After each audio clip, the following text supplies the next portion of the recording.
Good day everyone, this is Sarah and today guys, sa previous video ko kasi na regarding sa paghingi ng financial assistance sa mga ahensya ng gobyerno like DSWD, PCSO, ganyan, nagtatanong sila kung yun lang ba ang pwedeng hingian ng tulong dito.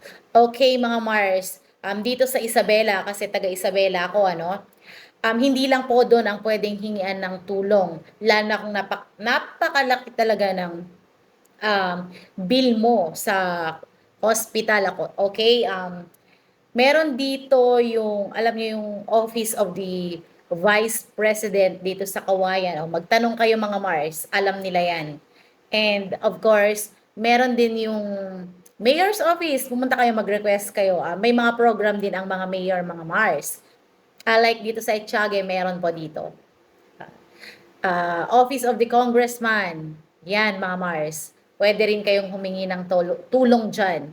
Basta, lahat ng mga requirements dapat meron, kompleto kayo. Okay, naintindihan nyo ba?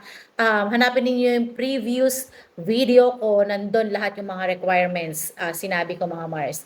And doon din may nagtanong sa akin, ang sabi niya, pwede bang humingi ng pangkain, ma'am? Sabi niya. Nako, yan lang po ang hindi ko alam. Kasi as far as I know, yung mga emergency cases at saka yung mga talagang nangangailangan lamang, katulad nung pangpa-hospital, yung mga medical bills, ang binibigyan nila ng tulong. Mga anong tawag nito? Maintenance sa gamot, kung hindi ako nagkakamali. Pero pwede po kayong magtanong. Tingnan nyo na din po yung mga requirements. Libre lang naman din po ang magbasa doon mga Mars, okay? Para naman hindi tayo nawawala.